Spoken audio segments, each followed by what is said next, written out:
కృత్రిమ మేధ వర్సెస్ మనిషి మేధస్సు పోటీ మొదలైంది. ఇప్పటికే దాని రిజల్ట్స్ కూడా కనిపిస్తున్నాయి. ఏఐని నెత్తిన పెట్టుకుని మనిషిని తక్కువగా అంచనా వేస్తున్నారు. ఈ పరిశోధనలు మరింత ముందుకు వెళ్తే ఏం జరుగుతుంది? ఏఐ మనిషికి ప్రత్యామ్నాయం కాగలదా? మనిషి మేధస్సుని మించగలదా? ఆర్టిఫిషియల్ ఇంటెలిజెన్స్ మనిషి మేధస్సుని మించగలదా? ఏఐతో లాభమెంత, నష్టమెంత? కృత్రిమ మేధ అసలు మేధను అంతం చేస్తుందా? ఏఐ భస్మాసుర హస్తంలా మారనుందా? టెక్నాలజీలో మార్పులు సహజమే. ఆ మార్పు మరింత ప్రయోజనంగా ఉంటే మంచిదే. కానీ అది కొత్త సమస్యలు తెచ్చే ప్రమాదం ఉంటే జాగ్రత్త పడాల్సిందే. ఇప్పుడు ఆర్టిఫిషియల్ ఇంటెలిజెన్స్ చుట్టూ జరుగుతోన్న చర్చ ఇదే. కృత్రిమ మేధ చుట్టూ ఇప్పుడు ప్రపంచం తిరుగుతోంది. అన్ని రంగాల్లో ఇప్పటికే ప్రవేశించింది. అనేక రూపాల్లో ప్రపంచమంతా దీనిపై ఆధారపడి ఉంది. ఇప్పటికే ఏఐ లేకుండా నడవలేని వ్యవస్థలు అనేకం తయారయ్యాయి. ఇది ఎక్కడి వరకు పోతుందనేదే ఆందోళన కలిగిస్తోన్న అంశం.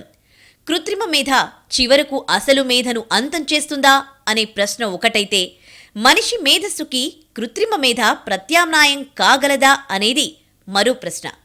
ఆర్టిఫిషియల్ ఇంటెలిజెన్స్ని ప్రపంచం ఎంతవరకు వినియోగించుకోవాలో, ఎంతవరకు ఆధారపడాలో, దానికి ఎక్కడ చెక్ పెట్టాలో తేలకపోతే ఊహించని అనర్థాలు అనేకం ఎదురయ్యే ప్రమాదం ఉంది. ఈ మధ్యే ఓ న్యూస్ ఛానల్ ఏఐ యాంకర్తో వార్తలు చదివించింది. కొత్తక వింత అన్నట్టు ఇప్పటికైతే ఇదో ప్రయోగంలా కనిపించొచ్చు. కానీ ఈ ఏడాది కొన్ని వేల ఉద్యోగాలు ఆర్టిఫిషియల్ ఇంటెలిజెన్స్ కారణంగా పోయాయని మర్చిపోకూడదు. అసలు కరోనా కష్టకాలం, ఉక్రెయిన్ యుద్ధ ప్రభావం, ఆర్థిక మాంద్యం అన్నీ కలిసి కంపెనీల లాభాలు తగ్గుతాయని టెన్షన్ పడుతూ ఉన్నాయి. నష్టాల భయంలో కూడా ఉన్నాయి. దీనికి ఉద్యోగుల్ని తీసేయడమే పరిష్కారంగా లక్షల్లో మ్యాన్ పవర్ని తగ్గించుకుంటున్నాయి. రాత్రికి రాత్రే ఇంటికి పంపేస్తున్నాయి. Microsoft, Google, Meta, Intel, Amazon లాంటి టాప్ కంపెనీల నుండి స్టార్టప్ల వరకు ఇదే బాటలో ఉన్నాయి. దీనికి ఏఐ కూడా తోడైంది. మనిషి కంటే వేగంగా, యాక్యురేట్గా, సమర్థవంతంగా పనిచేసే ఏఐ టూల్స్ అందుబాటులోకి వచ్చాక ఇంకా ఉద్యోగులెందుకు అనుకుంటున్నాయి అనేక కంపెనీలు. పదుల సంఖ్యలో ఉద్యోగులు చేసే పనిని 4 ఏఐ మెషీన్లు అవలీలగా చేసేస్తాయని లెక్కలేసుకుంటున్నారు. ఉద్యోగాల కోత ఒక్కటే కాదు, ఓవరాల్గా మనిషి మెదడుకి అదే మనిషి తయారు చేసిన ఓ యంత్రం లేదా ఓ సాఫ్ట్వేర్ టూల్ ప్రత్యామ్నాయం అవుతుందని నమ్మడమే ఇక్కడ సమస్య. ఈ పరిణామం ఇంకా ఎక్కడి వరకు పోతుందనేదే ఇప్పుడు మునుముందున్న సమస్య. అలాగని ఏఐతో ప్రయోజనాలు లేవని కాదు. ఆర్టిఫిషియల్ ఇంటెలిజెన్స్ ఎన్నో రంగాల్లో మన పని సులువు చేసింది. మనిషి చేయలేని ఎన్నో పనులు చేస్తోంది. ఇందుగలదందు లేదన్నట్టు ఏఐ అన్ని చోట్లా ఉంది. ఉదయం లేచినప్పటి నుంచి రాత్రి పడుకునేదాకా అడుగడుగునా మన పక్కనే ఉంటోంది. అనేక మెషీన్లు, డివైజ్లు, సర్వీసులు ఏఐ ఆధారంగా పనిచేస్తున్నాయి. మామూలు కంటే అనేక రెట్ల విలువైన పని చేస్తున్నాయి. ఒక్క మాటలో చెప్పాలంటే ఇప్పుడు ఏఐ ప్రమేయం లేని రంగం లేదు. ఉదయాన్నే లేచి మొబైల్ తీస్తాం. ఆ తర్వాత సోషల్ మీడియా సైట్లు, యాప్లు ఓపెన్ చేస్తాం. ఫోన్ అన్లాక్ అయిన దగ్గర నుండి ఫేస్బుక్లో కనిపించే పోస్టుల వరకు ప్రతి చోట పనిచేసేది ఆర్టిఫిషియల్ ఇంటెలిజెన్సే. అంతెందుకు, మనకు ఏ అనుమానం వచ్చినా గూగుల్ తల్లిని అడిగేస్తాం. అది పనిచేసేది ఆర్టిఫిషియల్ ఇంటెలిజెన్స్తోనే. ఇక మనం వాడే సిరి, అలెక్సా, గూగుల్ అసిస్టెంట్ ఇవన్నీ ఏఐతోనే పనిచేస్తాయి. ఆఫీస్కి వెళ్లేటప్పుడు తక్కువ ట్రాఫిక్ ఉన్న దారి కోసం జీపీఎస్ మ్యాప్స్ ఆన్ చేసుకుంటాం. ఇది కూడా క్షణాల్లో సరైన దారి చూపిస్తుంది. అమెరికా, యూరప్ దేశాల్లో ఏకంగా డ్రైవర్ లేని కార్లే తిరుగుతున్నాయి. వీటన్నింటిలో పనిచేసేది కూడా కృత్రిమ మేధస్సే. మన ఇంట్లో smart TV, fridge, phone, kitchen ఉన్నాయంటే, అసలు ఇల్లే స్మార్ట్ అయిందంటే దాని వెనక పనిచేస్తోన్న టెక్నాలజీ ఆర్టిఫిషియల్ ఇంటెలిజెన్స్ మాత్రమే.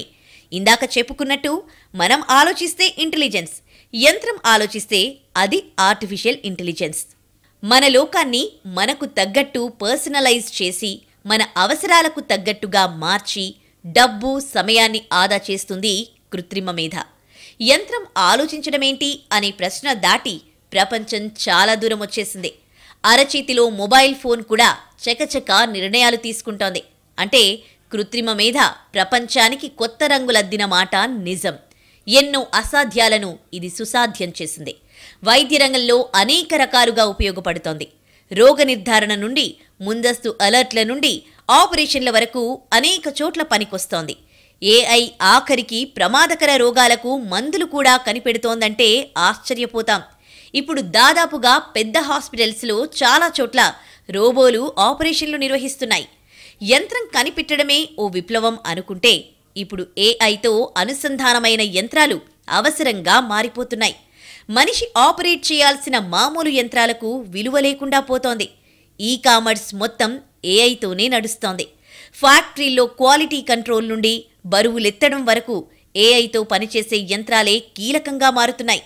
కార్ల ఫ్యాక్టరీలో వెల్డింగ్, అసెంబ్లింగ్తో మొదలుపెట్టి పెయింటింగ్ వరకు అంతా ఇలాంటి యంత్రాలే చేస్తాయి. ఇక బ్యాంకింగ్ రంగంలో వేగంగా లావాదేవీలు జరగడంలో ఏఐదే కీలక పాత్ర. పెట్టుబడుల రంగంలో వెల్త్ మేనేజ్మెంట్ కంపెనీల్లో రోబో అడ్వైజర్లు కీలక పాత్ర పోషిస్తున్నాయి. ఆఖరికి వ్యవసాయంలో కూడా ఆధునిక సాంకేతిక సేవల్ని అందించడం ఏఐతో సాధ్యమైంది. విదేశాల్లో ఇప్పటికే యంత్రాలు మనిషి అవసరం లేకుండా వాటంతటవే నాట్లు వేస్తున్నాయి, నీళ్లు పెడుతున్నాయి, కలుపు తీస్తున్నాయి. ఆఖరికి విమానాలు కూడా ఏఐతోనే నడుస్తున్నాయి. ఇవన్నీ ఆర్టిఫిషియల్ ఇంటెలిజెన్స్ వాడకంలో కనిపించే పాజిటివ్ సైడ్. కానీ ఇక్కడితో ఆగడం లేదు. మరింత మార్పు వస్తోంది. మరింత సౌకర్యం, మరింత సౌలభ్యం కోసం పాకులాడుతున్నారు. అదే మనిషిని ఎక్కడి వరకు తీసుకెళ్తుందనేది ఇప్పుడు మొదలైన ఆందోళన. ఏ మార్పైనా అవసరానికి మించి ఉంటే వినాశనానికే దారితీస్తుంది. మరి ఏఐ కూడా ఇలాంటి ఫలితాన్నే ఇస్తుందా? అంటే ఏనాటికైనా ఆర్టిఫిషియల్ ఇంటెలిజెన్స్ మనిషికి ప్రత్యామ్నాయం కాగలదా? మనిషి మేధస్సుని ఏఐ మించగలదా అనేదే ఇప్పుడు ఎదురవుతోన్న ప్రశ్న. ఆర్టిఫిషియల్ ఇంటెలిజెన్స్ చాలా పనులు చేస్తుంది. మనిషి చేయలేని పనులు కూడా చేస్తుంది. ఇందులో ఎలాంటి సందేహం లేదు. కానీ మనిషికి ప్రత్యామ్నాయం అవుతుందా అనేదే ప్రశ్న. ఎందుకంటే ఎంత స్మార్ట్ యంత్రమైనా దానికి అనేక పరిమితులుంటాయి. కొన్ని పనులు చాలా బెటర్గా చేయగలిగినప్పటికీ మనిషి మేధస్సు ముందు నిలబడటం కష్టమేనా? ఏఐ నిస్సందేహంగా చాలా పనులు మనిషి కంటే మెరుగ్గా చేయగలదు. కానీ ఏఐ అన్ని పనులు చేయలేదు. దానికి లిమిటేషన్లు కూడా చాలా ఉన్నాయి. ఏం చేసినా ఎంత చేసినా మనిషికి ఒక మెషిన్ ఎప్పుడూ ప్రత్యామ్నాయం కాదు. సింపుల్గా చెప్పుకుంటే యంత్రం మనిషి చెప్పిన పని చేస్తుంది. మరో 4 అడుగులు ముందుకేసి అనేకానేక సాధ్యాసాధ్యాలను అంచనా వేసి మెరుగైన నిర్ణయాలను కూడా క్షణాల్లో తీసుకుంటుంది. కానీ ఎంత ఏఐ మెషిన్ అయినా అది చివరికి ఓ యంత్రం మాత్రమే, ఓ సాఫ్ట్వేర్ కోడ్ ఆధారంగా పనిచేసే టూల్ మాత్రమే. దానికి మనిషికే సొంతమైన భావోద్వేగాలు ఉండవు. సాటి మనిషితో సున్నితంగా వ్యవహరించే మానవీయ కోణం ఉండదు. అలాంటి ఏఐని ఇప్పుడు మనిషికి ప్రత్యామ్నాయంగా భావించడమే ఆందోళన కలిగిస్తున్న అంశం. ఈ ఏడాది జనవరి నుంచి ఇప్పటి వరకు మధ్య ప్రపంచ వ్యాప్తంగా టెక్నాలజీ రంగంలో లక్షలాది ఉద్యోగాలు పోయాయి. దీనికి 2 కారణాలు చెబుతున్నాయి కంపెనీలు. 1 వ్యాపారాలకు గడ్డు కాలం, 2 ఏఐ వినియోగం. రానున్న కాలంలో ప్రపంచవ్యాప్తంగా 3 కోట్ల మంది ఫుల్ టైం ఉద్యోగుల్ని ఆర్టిఫిషియల్ ఇంటెలిజెన్స్ రోడ్డున పడేస్తుందన్న అంచనాలున్నాయి. మన దేశ జనాభా 140 కోట్లు దాటింది. ఇందులో సగం కంటే ఎక్కువ యువతే. అంటే మానవ వనరులు పుష్కలంగా ఉన్న దేశం మనది. ఇలాంటి చోట్ల ఏఐని నెత్తిన పెట్టుకుంటే జనమంతా ఏం చేయాలి? జనంతో పని చేయించుకొని సంపదను సృష్టించాల్సిన చోట ఆర్టిఫిషియల్ ఇంటెలిజెన్స్ని ప్రోత్సహిస్తే ఇన్ని కోట్ల జనం ఏం కావాలి? ఏ పని చేయాలి? ఏం తినాలి? ఊహించడానికి కూడా భయం వేసే అంశం ఇది. తన చుట్టూ ఉన్న ప్రపంచం మనిషి గుప్పిట్లో ఉన్నంత వరకే మానవజాతి ఆధిపత్యం నిలుస్తుంది. మనిషి మెదడు కోటాను కోట్ల న్యూరాన్లతో పనిచేసే ఓ అద్భుతం. శారీరక మేధోశ్రమలను మేళవించి ప్రపంచాన్ని సౌకర్యవంతంగా భద్రంగా మార్చుకుంది. మనిషికి సహజసిద్ధమైన సృజనాత్మకత ఉంది. అది కలలు కంటుంది. ఆ కలల్ని నెరవేర్చుకునేందుకు శ్రమిస్తుంది. మనిషి సంతోషాన్ని, బాధను, దుఃఖాన్ని అనుభవించగలడు. ఇలాంటి భావోద్వేగాలే లోకాన్ని నడిపిస్తున్నాయి. ఇవన్నీ ఓ యంత్రానికి అసాధ్యం. దీన్ని కొన్ని పరిమితుల్లో నిలుపుకుంటే, కళ్ళెం మన చేతుల్లో ఉంచుకుంటే భద్రంగా ఉంటాం. లేదంటే ఆ రోజే మనిషి పతనం మొదలవుతుంది. ప్రపంచం మీద మనిషి గ్రిప్ దాటితే రిస్క్ తప్పదు. మానవ మెదడు ఆలోచించినంతగా యంత్రం ఎప్పుడూ ఆలోచించలేదు. క్రియేటివిటీలో ఎప్పటికీ ఏఐ ప్రత్యామ్నాయం కాదు. ఈ మధ్య వచ్చిన చాట్ జీపీటీ సంచలనంగా మారింది. దీనిపై ఇప్పటికే అనేక అభ్యంతరాలున్నాయి. మరోవైపు కాపీరైట్స్ హక్కుల ఉల్లంఘనలను నిపుణులు తెరపైకి తెస్తున్నారు. ఈ టూల్ విద్యార్థుల చేతుల్లో పడితే తీవ్ర దుష్పరిణామాలు తప్పవని అభిప్రాయపడుతున్నారు. చాలా దేశాలు, యూనివర్సిటీలు దీన్ని బ్యాన్ చేసే ఆలోచనలో ఉన్నాయనే వార్తలొచ్చాయి. చాట్ జీపీటీ లాంటి ఏఐ టూల్స్తో ఉపయోగాలు ఉన్నమాట నిజం. కానీ ఇదంతా ఎక్కడ ఆగుతుందనేదే ఆందోళన కలిగించే విషయం. ఇప్పటికే స్కూల్ పిల్లల మెదళ్లు నాశనమవుతున్నాయి. మొబైళ్లు, వీడియో గేమ్లతో ఆలోచనా శక్తి నశిస్తోంది. యంత్రాల్లా మారిపోతున్నారు. చైతన్యరహితంగా మిగిలిపోతున్నారు.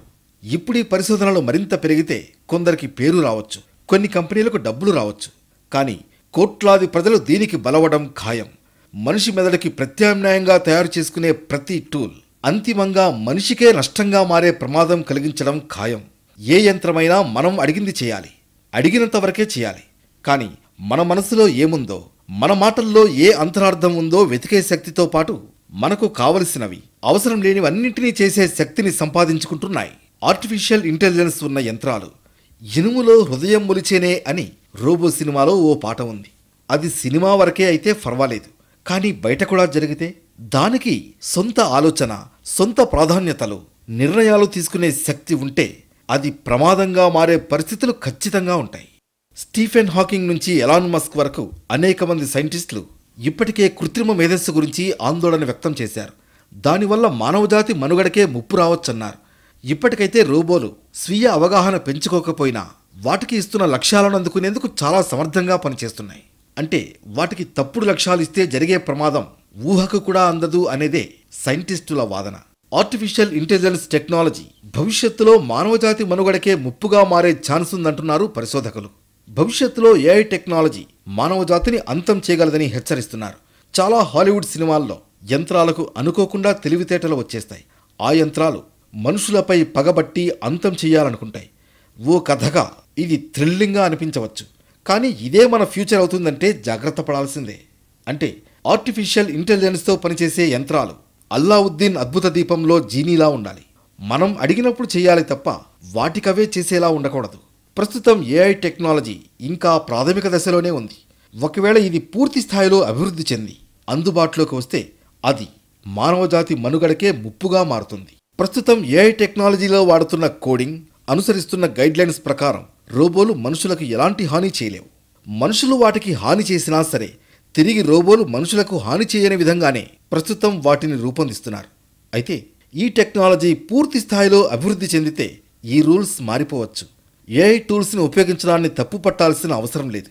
కానీ అదే సర్వస్వంగా, అదే మనిషికి ప్రత్యామ్నాయంగా భావించడం మాత్రం సరైన విషయం కాదు. ఏ రకంగా చూసినా మనిషికి ఉండే సృజనాత్మకతకు ఓ స్మార్ట్ యంత్రం ప్రత్యామ్నాయం కాదు. ప్రపంచాన్ని మరింత భద్రంగా, సౌలభ్యంగా మార్చుకునేందుకు సాంకేతికతను వినియోగించుకోవాల్సిందే. అదే సమయంలో టెక్నాలజీ మనిషి పాలిట భస్మాసుర హస్తంగా మారే ప్రమాదాన్ని గుర్తించకపోవడం ప్రమాదకరం. సాంకేతిక అభివృద్ధి అనేక మార్పులు తెచ్చింది. అన్ని మార్పులు ఆహ్వానించదగ్గవేనా అనేది మనిషి తేల్చుకోవాలి. భావోద్వేగాలు లేని యంత్రం చేతికి పనులన్నీ అప్పగించి మనిషి ఏం చేయాలి?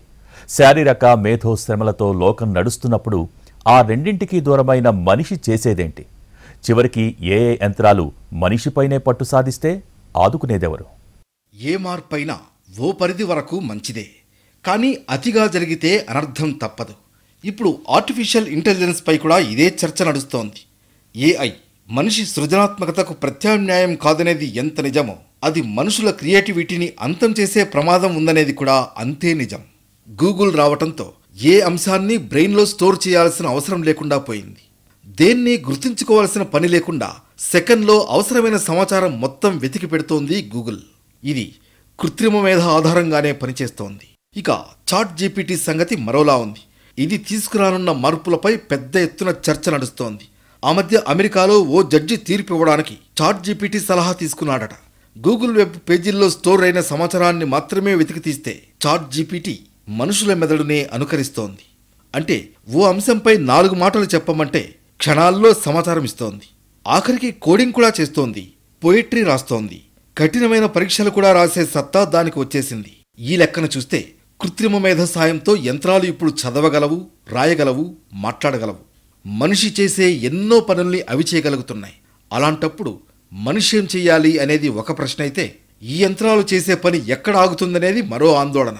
మామూలుగా అయితే యంత్రాలు మనకి బదులుగా, మనకంటే మెరుగ్గా పనిచేస్తున్నాయి. కాబట్టి పనులన్నీ వాటికి అప్పజెప్పి మనుషులు అంతకన్నా పై స్థాయిలో సృజనాత్మకత, ఎమోషనల్ ఇంటెలిజెన్స్ లాంటి చోట్ల అవసరమైన పనులు చేసుకోవాలన్నది కొందరి సూచన. కానీ ఇది సరైందేనా? మనిషి మెదడుకి ప్రత్యామ్నాయం ఉందా? మనిషి ఆలోచనా శక్తి, మెదడుకున్న అసాధారణ సామర్థ్యమే ఇప్పుడు చూస్తున్న సమస్త సౌకర్యాలను సృష్టించింది. అది ఎంతవరకు వచ్చిందంటే తనలాగా ఆలోచించే సామర్థ్యం ఉన్న యంత్రాలను తయారు చేసే వరకు. ఇలాంటి యంత్రాలకు అలవాటైన మనుషులు ఆలోచించడం మానేస్తే, శ్రమకు చెమట చిందించడానికి వెనకాడితే అన్ని సందర్భాల్లో స్మార్ట్ లోకం మనిషిని ఆదుకుంటుందా? ఇది ఖచ్చితంగా ఆలోచించాల్సిన అంశమే. శరవేగంగా విస్తరిస్తున్న ఆర్టిఫిషియల్ ఇంటెలిజెన్స్ పై ఆందోళనలు క్రమంగా పెరిగిపోతున్నాయి. ఏఐ విజృంభణతో భవిష్యత్తులో సమాజానికి పొంచి ఉన్న ముప్పుపై సర్వత్రా చర్చ జరుగుతోంది. ఏఐ ప్రయోగాలు ఆపాలని పిలుపునిచ్చిన బహిరంగ లేఖపై టెస్లా సీఈఓ ఎలాన్ మస్క్తో పాటు 1000 మందికి పైగా టెక్ రంగంలోని నిపుణులు ఈ మధ్య సంతకాలు కూడా చేశారు. ఏఐ వ్యవస్థల అభివృద్ధిని తగ్గించకపోతే ప్రమాదాలు తప్పవన్న అంచనాకొచ్చారు. ఆర్టిఫిషియల్ ఇంటెలిజెన్స్ ఆధారంగా పనిచేసే ఏ వ్యవస్థ అయినా ప్రపంచానికి ఎంతవరకు అవసరం, దాన్ని ఎక్కడ నియంత్రించాలి, ఎలా నియంత్రించాలనేదే ఇప్పుడు తేలాల్సిన అంశం. టెక్నాలజీని మనిషి ఆపరేట్ చేయాలి, కానీ మనిషి మేధస్సుని టెక్నాలజీ కంట్రోల్ చేస్తే అది వినాశనమే. సింపుల్గా చెబితే, మషీన్లకు సొంతంగా ఆలోచించే తెలివి వస్తే, అలాంటి వాటిపైనే మనం ఆధారపడితే అప్పుడు మనిషి ఉనికే ప్రమాదంలో పడుతుంది. ఈ భయాలతోనే ఆర్టిఫిషియల్ ఇంటెలిజెన్స్ పరిశోధనలకు చెక్ పెట్టాలనే వాదనలు పెరిగాయి. ఉపయోగించని ఏ అవయవమైనా చివరికి నామమాత్రంగా మిగులుతుందని సైన్స్ చెబుతోంది. కృత్రిమ మేధకు అలవాటైన మనుషులు ఆలోచించడం మానేస్తే ఎలా? మనిషి మెదడుకి ఖచ్చితంగా ప్రత్యామ్నాయం లేదు. మనం యంత్రాన్ని వాడుకోవాలి, అది మనల్ని కంట్రోల్ చేయకూడదు. టెక్నాలజీ రెండంచుల కత్తి అనేది పాత మాట. అతిగా ముందుకెళ్లిన తర్వాత ఆ టెక్నాలజీ బలి తీసుకునే కత్తి తప్ప ఉపయోగించుకునే సాధనం ఎంత మాత్రం కాదని సైంటిస్టులు అంటున్నారు. మనిషి కష్టపడుతుంటేనే మెదడు పనిచేస్తుంది, శరీరం శక్తిని నిలుపుకుంటుంది. అప్పుడే చుట్టూ ఉన్న ప్రపంచాన్ని ఆస్వాదించగలుగుతాడు. అంతేకాని కృత్రిమ మేధ ఆస్వాదించలేదు, మనిషికి బదులుగా అనుభూతి చెందలేదు, పునరుత్పత్తి చేయలేదు. అలాంటి ఎన్నో పరిమితులున్న ఏఐ టూల్స్కి తనకు తాను అప్పజెప్పుకుంటే మనిషి తన పతనాన్ని తాను కొని తెచ్చుకున్నట్లే అంటే అందులో సందేహం అవసరం లేదు. ఎక్కడి నుంచో ఏలియన్లు వస్తారని, మరో గ్రహం నుంచి ముప్పు ఉంటుందని హాలీవుడ్ సినిమాలు చెబుతూ ఉంటాయి. కృత్రిమ మేధని సరైన దారిలో అవసరమైన పరిధుల్లో ఉంచకపోతే భూమి మీద మనిషికి వేరే శత్రువు అవసరం లేదు. దారి తప్పిన కృత్రిమ మేధను నియంత్రించడానికి మళ్లీ ఎన్ని కష్టాలు పడాల్సి ఉంటుందో ఊహకు కూడా అందని విషయం. నిప్పు, విద్యుత్, కంప్యూటర్, ఆర్టిఫిషియల్ ఇంటెలిజెన్స్ ఏదైనా కొన్ని పరిధుల్లో ఉపయోగించుకుంటేనే ప్రయోజనం. అది దాటితే వినాశనం తప్పదని గుర్తుంచుకోవాలి. ఇది వాటి స్పెషల్ ఫోకస్. నమస్తే.